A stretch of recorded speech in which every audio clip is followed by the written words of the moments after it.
The podcast started. Oh, no. Are we live? Okay. I guess we're on. Whoa, welcome to today's episode of the Amish Rebel Podcast. It's going to be a fun one.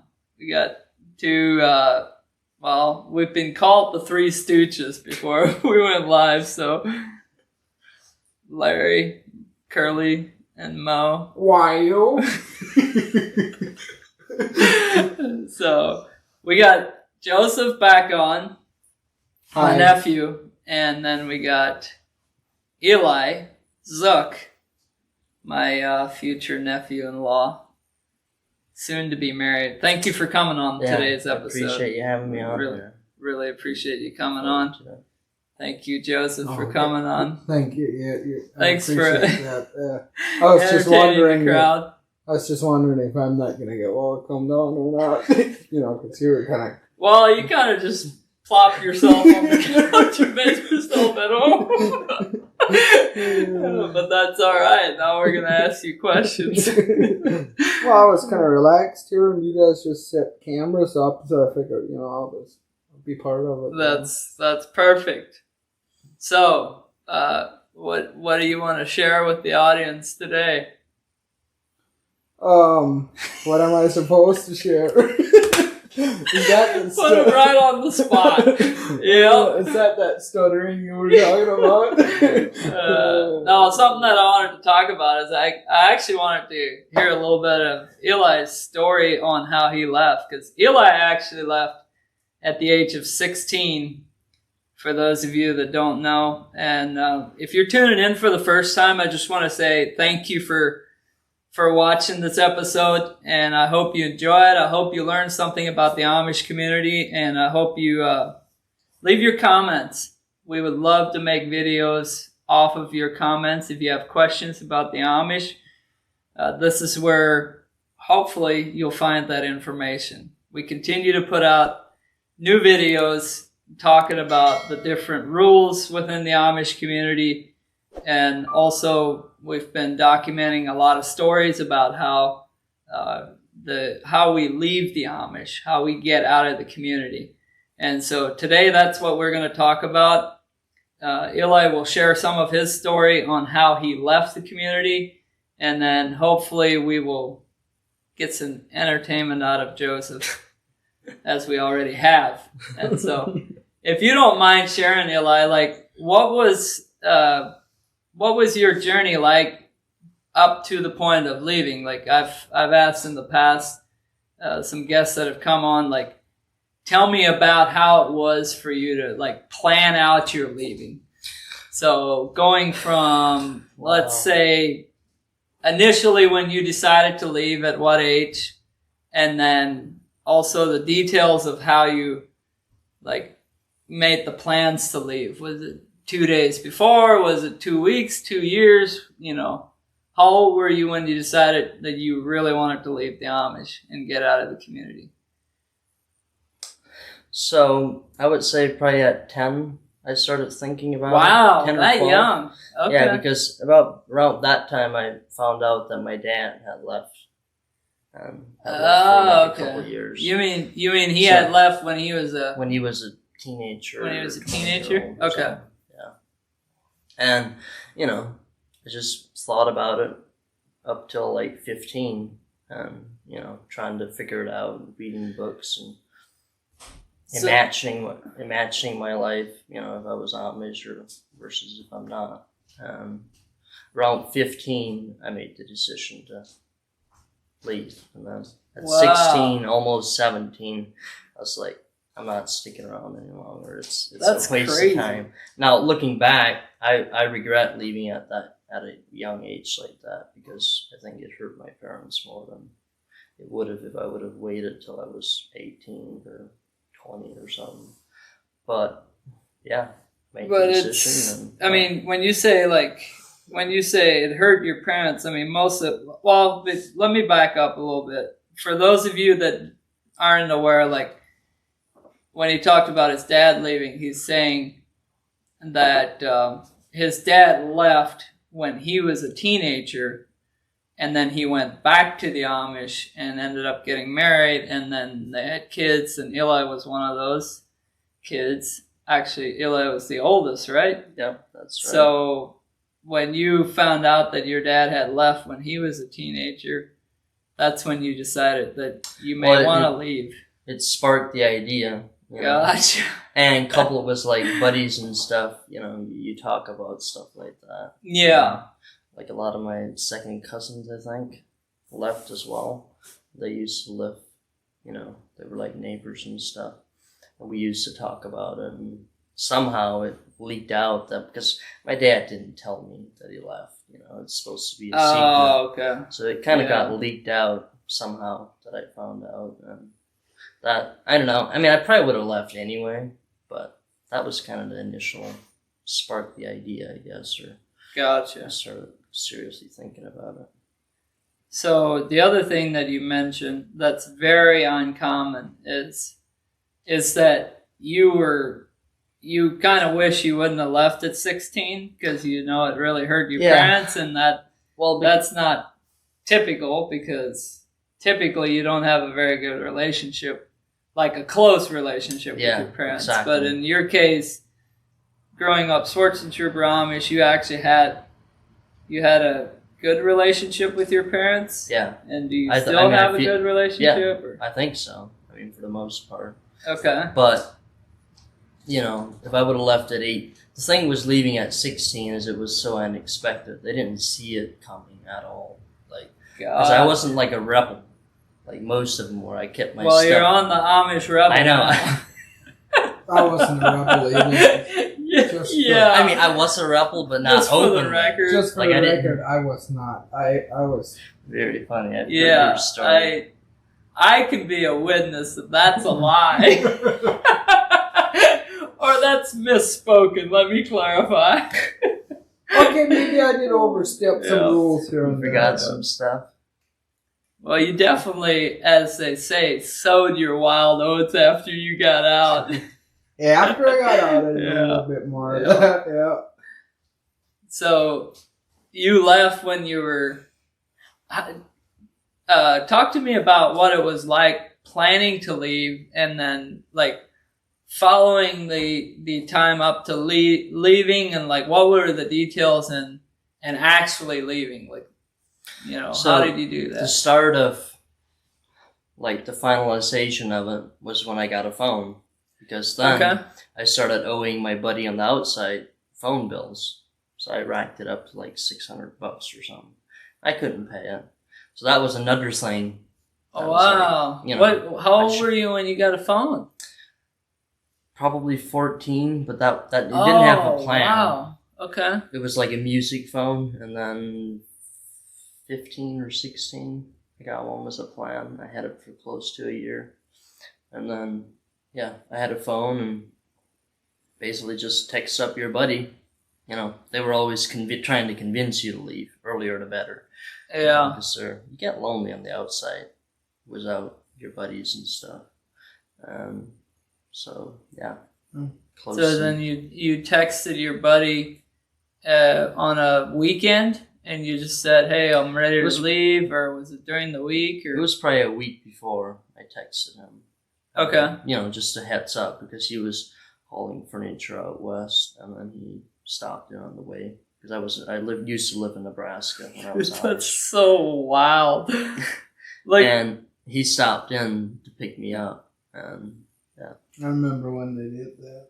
You were in the house. You were in the same house that I don't know if I was in the same house, but Maybe I was not at hauling that furniture at that time. No. So you had already left, and you were in Minnesota hauling, you were hauling furniture, which is what you still do. Yep. Still do.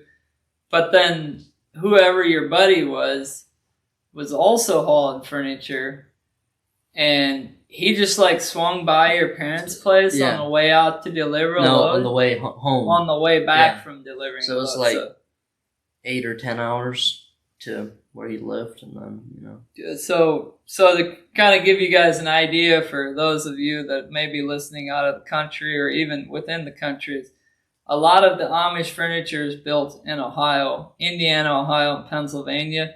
and then it gets shipped out to the West Coast. And more times than not, the kids that leave end up getting a job driving truck hauling this Amish furniture because they're familiar with it and they're hardworking, and there's a lot of manual labor involved in delivering furniture. And so Eli's buddy was on his way back from probably out west somewhere delivering and picked him up. So then he picked you up along the way during the week, or was it on the weekend? Oh, wow. I don't even No, recall. Wednesday, Thursday? I think it was like during the week. I feel like Wednesday, Yeah, kind of I think, midweekish or something. Okay. Did you leave a note behind for your parents? Yeah. You did? Okay. Oh, What did the note say? Do you remember? Oh wow, there was sorry involved. I don't recall the exact words, but I felt sorry. Just a big old word, sorry. I left my phone number and I told them I'm sorry. Oh, you left your phone number? Yeah, so they can get a hold of me. And because I figured they'd want to, because my relationship with my family was way better than I feel like a lot of them that left. Or, I mean, a lot of them that I know anyway. Yeah. And yeah, it sounds like it, because most of them, they're very... Yeah, they're just... Like Joseph's dad. I remember my note had sorry in it too, and I should still to this day go back to my parents and apologize for lying to them. Yeah, you were not sorry at all. Wow, that's a great confession right here. I was live sorry. On the camera. That's awesome. I was maybe someday, maybe. Fingers crossed, maybe someday your dad will leave and he'll get to see this video. Or I'll go to their place and show it to him. Dad, I wanna say something. Here's a video. This clarifies what I really meant. I don't feel like talking like right person to person, but here is a video you can watch. I'll go out back while you watch it. And I can just feel some of you judging me right now. Like, Enos, what's up with the hair? I thought you left the Amish. Yeah, I did. But I'm considering going back, so I'm just trying it out. Do I look good? You got some improvements. Like that smooth face of yours is not going to work. It looks like you put oil I'm working on some stubbles there. I'm kidding. I'm not considering going back. People want to know what it's like to have an Amish haircut, so... Just get a wig and cut it. That's a great idea. Thank you. Get a wig and cut it that way and wear it for a day. There, you got it. Shave off my hair again. Maybe do that tomorrow. I'm going to give you a haircut right now. Anyway, back to the story of when you were leaving. You're like, your buddy picks you up, and then you just take off whatever time he picks you up. Was it the middle of the night or morning? Was it like dusk? So pretty early in the evening. Yeah, I mean, the plan was to be later at night when it's dark and try to sneak out. But my parents, I think God was involved because my parents left. So my buddy didn't have to wait. Oh, wow. So, they left to go visit unexpectedly, so I got out. You sure that was God involved? Well, I didn't see it coming. I didn't plan for it, so... I was just looking at it from their point of view, Yeah, but... So was it... did you tell your siblings, though, that you were leaving, or what you were doing? I gave the note to my oldest sister. Oh, but man. The craziest thing about it is they didn't realize... I mean, my brother knew that I had a phone. But my sister didn't even know I had a phone, I think. And so it was unexpected for them as well. You gave it? I just gave it to her and told... Because I was afraid if I put it somewhere, it'll somehow get mislaid. The risk of it getting mislaid or something or lost. Gotcha. Then it would be pretty tragic, right? They wouldn't know what happened. They'd freak out. I tried hiding mine so that it takes them longer to find it. Well, but here's the thing. They were looking for it. They didn't expect it. So they wouldn't have been looking... I mean, maybe they would have been looking for it. I don't know if they were expecting me to leave. Well, I mean, I don't think it was much of a shock. I think it was to my dad, but my mom. It was probably a shock to him at the time you left, but as soon as it happened, I bet you he knew. Like, so my brother knew I was leaving. He just didn't know which. Maybe I shouldn't even say that on here in case I show this video to my dad. But he just didn't know which day. Yeah.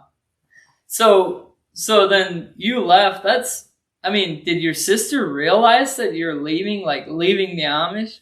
Yeah. Well, she did. I basically told her, and she could read the note. So wow. She realized. What was her reaction? It was actually. I was surprised. She seemed cool about it. It's like when I told my brother I'm leaving and I'm going to go to Texas. He's like, that is cool. Yeah, you want to go with? Oh, wow. So this is this is a totally new experience for you. Like you have hair, you have a haircut kind of like I have right now, or you did have when you left. You had Amish clothes on. You probably never been, had you ever really been outside of Nebraska from the time that you can remember? Or because I grew up, I was born and raised in Ohio till I was 5. Okay. So we went back there to visit one side of the family's grandparents. Gotcha. Once. And that was about it, traveling on the train. Yeah. Other than that, and, we'd drive to South Dakota and stuff for stuff, but other than that, I was pretty penned in, Yeah. Which is normal. But you hop in the truck. What's that feeling like? You're just like, man, wow. this is freedom. Kind of, but at the same time, it was scary. Oh, yeah. 16 years old. It was traumatic, but I also didn't want to stay Amish. Yeah. So I had to choose, What's the worst? Which one do you need more counseling from? Staying Amish or leaving? Yeah. Exactly. Long-term leaving is the better choice. Yeah, as I found out. Yeah. And there's a lot of stuff by leaving that, that hits you after you leave for about a year or something. Oh, yeah. Okay, this, okay, that, oh really? Alright, well, whatever, it's still better than driving horse and buggy. That's the thing, you always compare it to the Amish, and no matter how bad it gets, it's never quite as bad. You're on here complaining about everything. You got all the taxes you gotta pay, all the gas prices and everything. And nope, I'm still not going back. It's actually beneficial, right? For us living in the world out here, we can compare that and be like, we don't want that. That was way worse. We survived it. I have a hard time somebody telling me what kind of shoes I gotta wear and how I gotta cut my hair. That's just... Yeah, that's that's the thing I keep coming back to is like, man. How long I gotta have my pants and how many buttons have to be on them and, everything like that. And it's like, nope. Or if my one side of my hair is a little bit too short. Yeah, that would never fly. This would not. Well, it did fly when I was Amish, but I was not if you're married though. Not if you're a part of the church. No, I'd be in the bond right now. I think I cut my hair kind of like that once. I figured out I'd get away with more stuff if I just leave my hair than if I cut it. Yeah, you were like, I was surprised when I saw you the first time how conservative your haircut was. Like, under those hair is a wild kid. I was a certified forklift operator and everything else. But it helps you be undercover because if you cut your hair, you get so scrutinized. The bishop keeps looking at you. Oh yeah, when it came to hair and stuff, I just let them do whatever we have to do to get by. I got a whole other thing going on over here that this hair is covering up. I think that was one of the things that used to frustrate me was the bishop's kids. They would be all conservative, but they'd be partying just as hard as we were on the weekends. But I was not conservative, and I was very vocal about not following the rules and stuff and cutting my hair. And then my parents were getting shunned because I was a disobedient kid. But the bishop's kids, they would get away with everything, or the bishop would, because they were. Gotta know how to do it. No, I can't play the game that There's way. loopholes, just like everything else. Just like the government. Yep, there's loopholes. Loopholes. But it is depressing living a double life. Oh, yeah, I would. Yeah, that just wasn't me within the community, because like those kids, they act like they're so good, but they're not. I led a double life for several years. Well, you do regardless. Even if I was vocal about stuff and I didn't care, like, I'm still living a double life, because I'm still doing. There's still a few things here and there you don't want anybody to know about, because you might have operated a chainsaw or something, or stuff like that. Operated a battery drill, or. I drove semi before I left. Really? Oh yeah. Wow. Stick shift manual. Wow. Man, that's impressive. Speed. 18 speed was going. Yeah. Who cares? Yeah, that's helping the neighbor out. I mean, Amish kid driving a semi. I don't know. I'm pretty sure I don't want to be on the road when an Amish kid comes with a semi, because he's definitely trying every limit out on that machine. I didn't actually take it out on the Baker Road, so you would have been fine. Yeah. I could just see Joseph on 2 wheels, or I guess on that case, like 6 wheels. No, not 9 wheels with the trailer. No. What? So you left, and then what was your first job when you got out? Construction. So you went from Nebraska. You took off with the furniture hauler. Where did he drop you off? Chicago? Not quite. No, he took me back to where he lived at the time. Right, state was him. Where did he live at the time? Minnesota. Okay. Because there's like a bunch of, or there's an Amish community in Minnesota, and there's a bunch of ex-Amish. Right, like an Minnesota, community. Yeah. So he took you to some ex-Amish friends up there. Yeah, and then from there, I think the next day, or the day after, I think the next day we went shopping, and I got a haircut. I'm not sure the exact timeline. You waited a whole day to get a haircut? Well, it was late at night. Oh. And then the next day, the following day, I got a haircut, clothes, and the next day I was at work. It was late at night when I left, too. So trying to, pay off my phone bill debt and get started, So you started in the negative. I mean, you started worse off than most of them do. I was $5 positive. I thought it was bad. I did cover your bus ticket. You still owe me for that. Anybody got my wallet? I'm kidding. You do not owe me for that. Gee. That was only $50. You wanted me back. No, you were going to have to pay to get me. So. I was going to say, you were talking earlier about weighing things out, whether it's worse to be Amish or non-Amish. And I was just thinking that when you showed up, when Uncle Enos picked you up, you probably thought it was better off being Amish. Some of the things that you were experiencing, because I know that he was not getting what he thought he was going to get when he came to Texas. But it was good. It was good for him. No, I mean, it was very good for me, but I went and got what I wanted then afterwards. Yeah, you did. And that what I'm talking about is like just like the taste of the world, like partying and just going out and seeing what the world is all about. Yeah. And I told him like he has the freedom to do that, but I very strongly suggested that he doesn't do it, because I know where that leads you, because I've been there. But I could tell there's something underlying that just wasn't quite enough hearing it from me, so he had to go figure it out for himself. I figured it out. You did. And I'm proud of you for that. I'm proud of you for for figuring it out and then taking a step back and saying, all right, I did that. And I was going to say, you're proud of me doing that? That's party? Pop a top! Bring one on! Not on the podcast. We'll wait for that. No, I'm just kidding.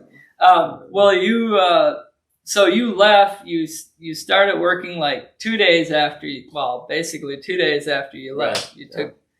You took a break for one whole day. That's not a lot of time, but it's long enough to get a haircut. But the one thing that I would say that you did that's pretty cool is that you took off in a truck and you drove like 10, 12 hours away from your parents, or however long that was, which made it pretty difficult for them to just come talk to you about coming back home. Yeah, well, that's the whole thing. They got to call you. Yeah. And then the following day or two, or maybe it was 2 days or something, the following week, English friends of my parents called me up. Like my dad wouldn't actually call me for whatever reason, but they would call me and, ask me, how am I going to get a bank account, and just because they wanted to help me. Like I could have asked my parents for money and they probably would have gave me money to survive. That's very wild. Yeah, it was different. I don't know, different than most experiences, I guess. The only thing my dad tried doing was refunding me for that train or bus ticket to get me back home. First week I left was a rough week. Yeah. It was very rough. I mean, was living about 6 miles from my parents, so it was... Oh, yes, because you stayed there for, 5 days before you came to Texas? Yeah, it was way too convenient for them to just show up whenever they feel like. And there's a few times they came home and it's like, oh boy, I should just turn around and go back to work because this is not good.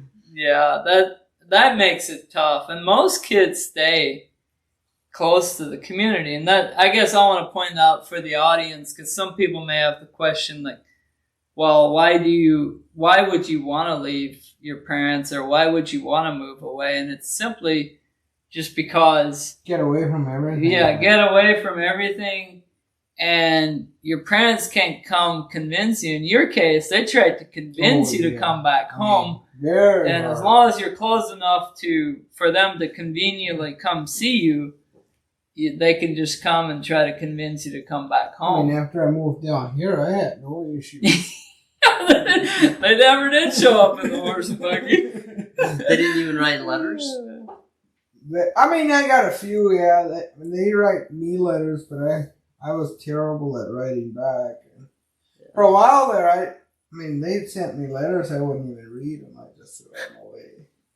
Yeah, I wouldn't even open the envelope because a couple times they wrote me, they had nothing good to say, so I just threw the envelopes away. And that's crazy. They asked me, I never read the thing. I don't know what it was talking about. Wow, you're almost better off. Well, I guess they got their healing from writing it on a piece of paper. You got yours from not reading it. Well, I'm like, if they don't have anything good to say to me, I don't know why I want to make myself feel bad by reading it. I'll just throw it away and keep on living. I should have used that. Actually, that really, that brings up a good point, because if you don't have any good, decent comments to leave, then just don't leave them. Yeah, just don't leave them. But if you want to comment, we would appreciate that. If you got some questions. Yeah, if you want to comment, we can always delete them. And like this video, share it with some people that you might think that benefit from it. But also, if somebody's listening that's considering leaving, I hope you learned something from Eli's story, because I too was going to leave when I was 16. And I had a friend of mine talk me out of it. Somebody that had already left, and he was 18 or 19. He might have been 20 at the time. And he just advised me not to leave at 16. And then I didn't leave until I was 19, which I'm glad for, because at 16 you have a lot to figure out. And I think that's what Eli is saying. Like, just wait until you're legally old your advice to someone that's considering to leave? Yeah, based on my experience. I mean, again, like, if my parents would have been, if I would have been more rebellious and I wouldn't have had the good relationship with my family, I probably would have left at 16 and never regretted it. But Gotcha. know, because there's a point where, like for me, looking at it, it was, 2 more years of like wasting my life playing along, Yeah. and it's like, it's not worth it. I tried leaving when I was 16 as well. And you can go back and look at the first video. Yeah, you can. I get check out more. you can check out Joseph's video. That it's the only podcast that we had, the only interview that we've done from someone that attempted to leave and failed. But he made sure that he actually made it. I wasn't the one failing in it, though. There was a few other people that were involved. Well, that's debatable, Joseph. I mean, there's so many things. But what was, I mean, You could have walked. Now looking, people live in tents, but that wasn't. I'm just giving you a hard time, honestly, because you're trying to leave and you have like no idea what your next steps are, and the guy doesn't show up. That's the only thing that's supposed to go right. But your sister and your siblings show up. That's yeah, that's a hard. The last people you want to see at the time show up. Yeah. Then you tell them, well, I'm going to leave anyways, and then they threaten to go get the Amish neighbor, and it's like, okay, we're not going to get them involved in this yet. So. Yeah. Yeah, well... By the way, she's back there running the camera. She's laughing. So I also want to say, before we close out today's episode, at the time of this recording, this is like 2 days before Eli is getting married to my niece, Lovina, which has been on the podcast many times. She's got a TikTok channel, so you can follow her on TikTok. And she's also helping run the podcast, and that's who Joseph is referring to, running the cameras right now. So congratulations on your engagement and soon to be married. We're definitely looking forward to having you be a part of the family.